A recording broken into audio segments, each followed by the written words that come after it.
Two. Hello, everyone, and welcome to episode number 10 of Baseline Banter. Thank you very much for joining us. I'm Chet, and joining me is my co-host and father, Mike. Hi, How are you, everybody. man? How's everybody tonight? Ready to talk tennis?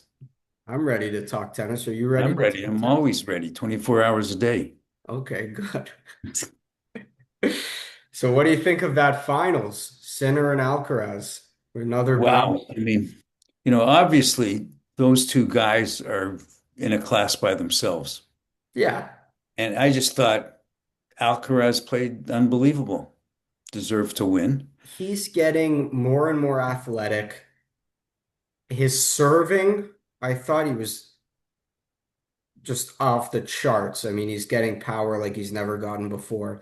Yeah. His Moving serving forward certainly, on the ball, every opportunity, he dominated as far as I was concerned. his service has certainly improved a lot. So it Oh, was for always like a sure. semi-weak point, and it's really good. Obviously, it's really good now. Yeah, I Do mean, you what think do you his think? Sinner's played? Do you think Sinner played as well as he could, I or think Sinner always has trouble with Alcaraz. I don't think there's anyone as athletic as Alcaraz out there. And I think Sinner's you know, unbelievable angles, being in the defensive position and making offense out of seemingly impossible shots to make offense out of, it doesn't have as much effect on Alcaraz. And I think that stings Sinner. And he always has trouble with that. I mean, there's only one Alcaraz as far as athleticism goes, and I don't think anyone else is really close to him. I think the amazing thing about Alcaraz, he's only 22. Yeah, Very well, how surprised. old Sinner is? Sinner's Sinner's 22. 24 or Did he 25. already turn 24 though? I'm not sure. Yeah, Um, he's older yeah, than. Can you look that 24 up? already. He just turned Yeah, 24. Okay. yeah. August So I mean, 16th is his yeah, birthday. yeah. Turned 24. And so he's getting old now. You know, Yeah, he's washed up the now. hill. He's over the At hill. 24, it all goes downhill at 24, Yeah. right? I'm about to hit These 24. these Uh-oh. days, yeah. These days. 22 Alcaraz. Okay. 2003 born May 5th. So Yeah. he's So got a little bit basically, to go before he turns yeah. 23. Unbelievable. And I I mean, can see Alcaraz going on, if he doesn't get badly injured, I mean, he could be up there for, excuse me, about 10 more years. oh, for sure. For sure. I mean, what do you think of their progress going forward? Do you think, because what I'm seeing from Alcaraz over the last 6 months is a tremendously fast rate of improvement, a rate of improvement that I haven't seen from any other player. I mean, can you think of anyone who had as quick as a turnaround? I mean, a slump and turning it around and just coming back and dominating the way he has. No, not offhand. And the question is, how can Alcaraz get any better? Like he doesn't have any weaknesses.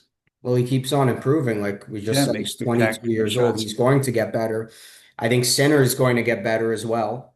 But the way I see it, the rate of improvement for Alcaraz is a step above Sinner. And I think we're dealing with something that is very reminiscent of Federer and Nadal post 2007, where Nadal just got the advantage on the head-to-head and for whatever reason figured out Federer's game and no one else could really figure it out.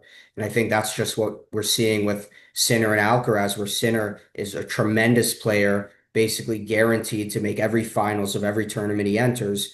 But when it comes down to facing Alcaraz, he's facing someone who has his number and has the ability to attack his weaknesses like no one else can, in large part due to his athletical. He's a Yeah, phenomenal and athlete. it's going to reach a point where it's almost getting there now, is that Sinner's going to be kind of afraid of Alcaraz. Like the mental thing is going to be, Okay. I don't know if I can beat this guy anymore. Yeah, I mean, That could happen. he could be very frustrated, but don't forget, I'd like to point out that Sinner's had a very turbulent year. You know, steroid accusations, the drug testing, everyone coming down on his case. the suspension for 3 months as a result of it, um, and coming back. I mean, it's a very tough thing to go through, and I wouldn't be too surprised if this is what's coming out of it, that he's having trouble just closing the deal on some of these grand slams. But he did, coming out of that, he did win a Grand Slam. Coming out of that, what did he win? Um, was it Wimbledon? Yes, yeah, because well, no, yeah, Wimbledon. Sorry. Yeah.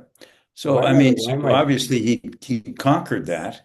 But so it's basically, I don't think it's because of that. I think it's because he just can't beat Alcaraz. why am I having trouble with Sinner winning Wimbledon? Why do I feel like, well, Alcaraz came back in the French Open. Yes, and Sinner won Wimbledon and Alcaraz won the US Open, Yeah. obviously. Anyways, we'll see. We'll see in the Australian what'll happen with that. Yeah, But I mean, I can't see anybody else winning it. I don't know. I feel like Alcaraz has the step up. About both are slated to play Shanghai at the end of the month. Both are slated to play Paris at the end of October. And obviously both are going to play the ATP finals. Um, it's hard court again. And I feel like Alcaraz might be dominating. We knew he was the better player on clay, but it seems like he's taken his hard court game to a whole new level. And Sinner might just be holding on to, a Wimbledon, um, perhaps just a run at Wimbledon and no other further run in Yeah, a I think it's going to tournament. be interesting to see what happens in the next tournament. Like if it's the same in a lot of sports. Once you get two in a row, then you might have them. But do you think, okay, if you're Sinner going into a best of three match with Alcaraz versus best of five, what changes in your strategy? Well, obviously you have to come out fast. You have to win that first set. So I Yeah. think he's got to play aggressive, which he does anyway. I mean, he's an aggressive player. Could he play more aggressive? Do you think that would be to his benefit? I mean, if you were Sinner's coach, what would you be telling him to beat Alcaraz? Well, I would try to come in a little more, but then that's risky against guys that are as good as Alcaraz. And that's why you don't see a lot of guys coming in now because of with the type of rackets, coming in means you're probably going to get passed. Whereas Unless in the it's on a old very days, good shot. yeah, in And the and old and days, but and out of everyone on tour, who's going to get those angles to push Alcaraz off the court and come to the net? Probably the only guy who's capable of that is Sinner. I don't know if I'd do that. I think if I were playing Alcaraz, first of all, he beat me, I'm sure. But if I were playing Probably, Alcaraz, maybe, I don't know. yeah, maybe. But if I was off, Yeah, if I maybe. was If you playing were off, you'd have a Alcaraz, chance. I would, or coaching a player, I would say hit the ball down the center and come in. Wow. Yeah, That's a very interesting change of strategy. What's your thought behind that? because and I noticed this when Sinner played Alcaraz one of these matches, he kept with the same strategy all the time. He would be driving him off the court, and Alcaraz would be hitting winners from off the court. So don't keep doing that. Change Right. it down the center, take away the angles. It's not a bad idea. Yeah, you know what? That's such a simple concept, but it's a complicated process to get to that concept hmm Well, because here's the same in you have every to kind of sport. think outside the box. What do you do? Do you do what every other player does against Alcaraz and loses, which is try to wipe him off the court and get him out of the way and get him on the run? Or do you go and try something new? And I think that Well, down of the line course, strategy, come in on him, it could work. Who every knows? If every anyone's sport is the capable of it, it's same. Sinner. Every sport is the same. You try something. If it doesn't work, you got to try something else. Mhm. Because Now, what's this the is a point? pet peeve, though. You've touched on this with, I find, with tennis players, and I'd love to get your input on. Obviously, we're both coaches, and you try to improve every one of your students' games, and they come to you and you change something about their game. and they do it in practice. And the second they get into a match, if what you've changed with them doesn't work, they revert back to the old technique. They revert to what they're used to. Yeah, you have to have a strategy. If you want to change your strategy, change the strategy, have the game plan. And you'd only change it if you're getting killed by with the new strategy. Got to be able to I change on the fly.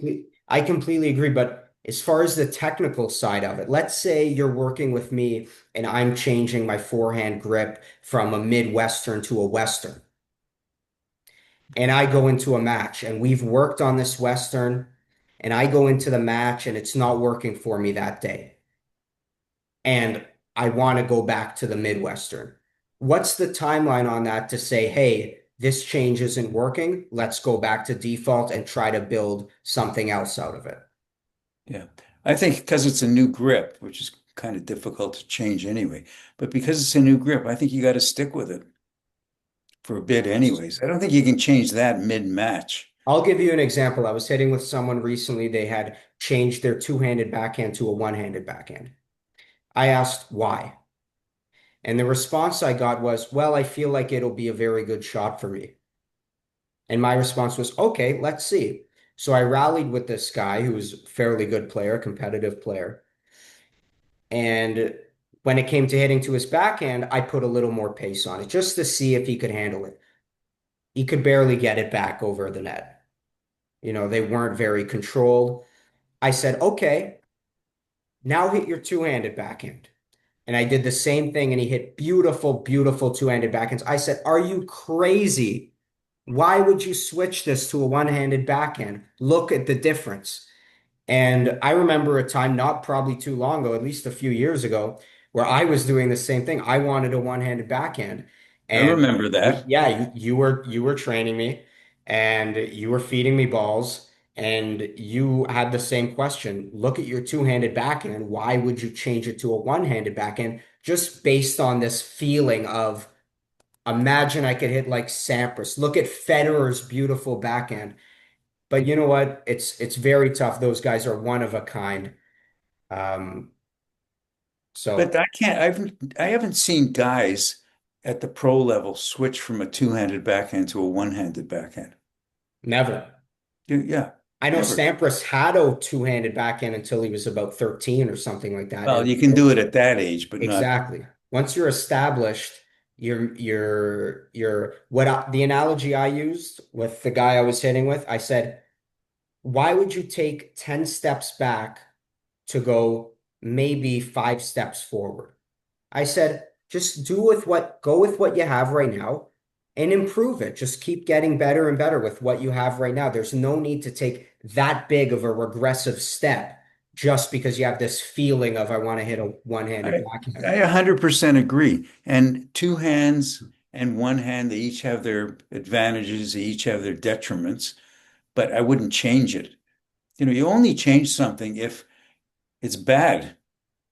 So the only way you're saying is if a player has some rare case where they're hitting a two-handed backhand and it's a bad backhand, and for some reason their one-handed one is stronger, you just go with that one. But you're never going to take a look at a two-handed player's backhand and have it weak and as well have a weak one-handed backhand and say, hey, let's work on this one-handed backhand. You'd probably rather the two if the two are of I don't equal think I've ever level. switched anybody in all my students through the years from a two-hander to a one-hander. Right.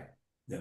I mean, there are certain times, of course, when you let go of the other hand if you're stretched out or something, Yes, of course. but That's if generally, it's no. necessary. Stick with the two hands. What about switching a player from a one-handed to a two-handed?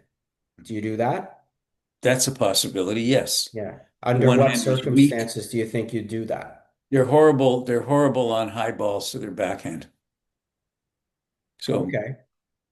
they're too weak. And there was always talk because Federer couldn't beat Nadal on, let's say, clay. There was always talk because Nadal's ball is bouncing so high and Right. Federer has the one-handed backhand. So there was talk of Ah, switching him to a two-handed backhand so he could deal with those high balls. very interesting.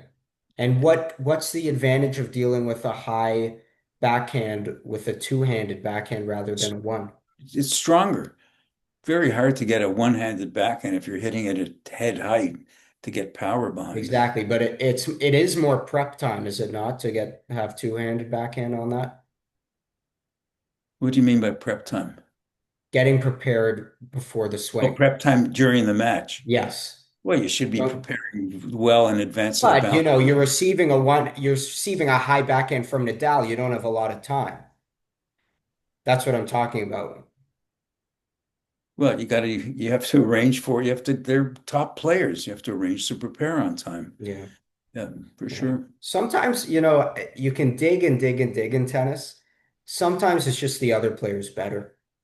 The Yeah. other player hit a better shot. I get it all the time. Someone hits a great shot, and a student asks, "What do I do about that?" Say nice shot. Exactly. Sometimes they just hit a nice shot, and Right. there's nothing you can do about it. Yeah, And you do what that's you can. You do what you can. You try.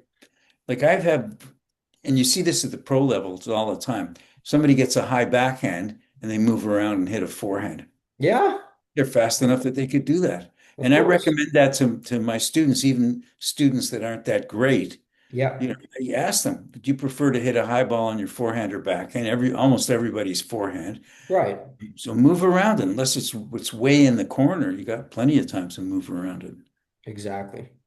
Yeah. Okay, how about the year-end tournament? That's an interesting question. And I think it's been a while since we've discussed this. I think we have a similar feeling in that the year-round tournament is kind of, you know, a more exhibition than a legitimate tournament. And because of that, I'm not really drawn to it. I don't really care who wins. Um, I think it's very performative. It's very exhibition-like. And for me, it's just not my cup of tea. Yeah, I'm but interested there's in a who's lot of going to money make in it. it. I'm interested in who the top eight guys are. Past that, I don't really care to watch. How much money is involved this year? Do you know? It's a great question. Let me check. Because the slams now are $5 million for the winner in the U.S. Open and 2.5 for the runner-up. It's a lot of money. So this has got to be, my guess is it's at least 3 million to win it. So, by winning the 2024 title, Sinner earned a record 4.8 million. Okay, wow. So that's Wow. incentive. So that is incentive. So I'm sure it's more this year. That is incentive. Um, Can you check that to see what the 2025 winner gets in the needle? sure. Let me check right now. I mean, that changes things. When it's that much money, that's not insignificant even to these guys. Yeah. And it certainly makes the other guys, I'm sure Alcaraz and Sinner both want to win, but the other guys, it's real incentive because they don't have to win a whole slam to get that money. So the US Open was 5 million. Hmm. Um, Points and prize money, Nitto ATP finals. Final win, undefeated champion, 4.88. Oh, that's 2024. I don't think they have it posted. I can't see. I'm on the Nitto Maybe ATP not. finals website. I don't know. I would assume it's more though. I'd say it's closer to 5 million this year. Any um any dark horse predictions for that To win the tournament? ATP finals, Yeah. I go Felix makes it and wins it. I say Felix makes it. As far as winning it goes, I still don't think so. But I who mean, else is that's my there? I hope. guess. That's my sincere hope. Yeah. I love Felix. I think Felix is such a um, true competitor. I don't see any fluff that the modern guys have. I see the grit of the old school in Felix, and I think he's a fighter, and to have that kind of U.S. Open final run that he had, you have to have the heart of a lion because you go in that, I believe, 25th seed or 24th seed or whatever it is, and to have the guts to take on the guys he took on and beat Rublev, Zverev. These high profile guys taking a set off Sinner where he played unbelievably. That set, by the way, that set that he beat Sinner, that's some of the best tennis I've seen anybody play. Hit so Wow. many winners on his forehands. Wow. That's a Tremendous big number of statement. winners. Yeah. I mean, look, he Yeah. beat the best in the world. What was that set? 6-3? And people like to dismiss Felix. And I don't get why. Maybe it's because he's slim.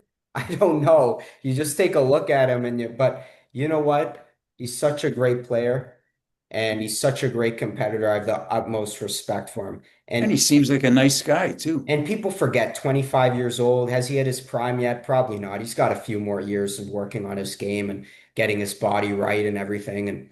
And I'm excited. I think out of all the Canadian guys, he's got the best chance of winning a Grand Slam in the Plus, next 5 years. plus he's got the big game. I mean, he He can play goes for big, it. big He doesn't serve, hold goes back. He for goes it. for it. The forehand was tremendous in that set. It's so many winners in that match, actually. Yeah, Anyway, okay, unbelievable. you're picking Felix as a dark horse. Yes.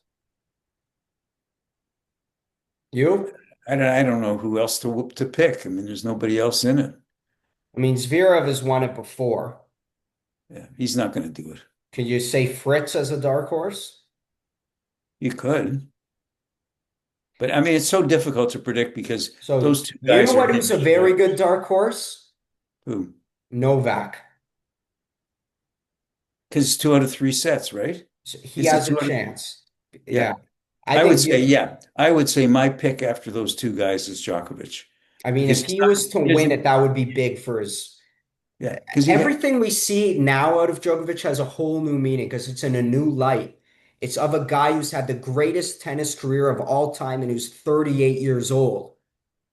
So yeah, anything he does now is not, wow, that's a great player. It's been done by the guy who's won 24 Grand Slams already, who's 38 years old, who could hang up his rackets and his shoes in the blink of an eye, and everyone would say hands down best career, but he's still doing it. That's yeah. the big thing. If Djokovic wins, it is huge. I was reading, and it's 2 out of 3 sets, so he doesn't have to go through the grind of a Grand Slam tournament. Right. I was reading somewhere about his diet, and it's unbelievable what he puts in spirulina and different stuff and a shake, and he's very, very careful. Very, very careful. He's got his dates, his dried dates. Oh, he loves those dates in He a loves shake. to eat them during the match because of low glycemic index. But to me, you want quick sugars during a match. But you know what? His formula that's been working, it works. I don't, Can't argue with who him. am I to suggest anything to that guy? Yeah, give him a call. Give him a I'm gonna give call. him a call and say, what would be a great addition to some of these dates? A Maybe, chocolate bar. yeah, maybe have a bit of chocolate, but the fats in the chocolate. I'm just kidding. Anyway, Dad, Very good. it was fantastic chatting Uh, with you, yep, we as solved always. everything. We still have an exciting last few months of the season. Got Sinner and Alcaraz to continue to keep an eye on. We've got Shanghai. We've got Paris. We've got the ATP finals. Lots and lots more tennis. The year's not over yet. And don't forget to subscribe and like everyone. One of our viewers left a comment last time saying, don't forget to tell people. So there you go. Subscribe and like, please. That would be nice. Okay, and everybody Um, enjoy your tennis. Enjoy talking about it. Enjoy playing it. Enjoy studying about it. Okay, great. Thank you very I much, agree. everybody. Yes. Okay, thanks, Okay. Dad. Bye for now. Bye, everyone.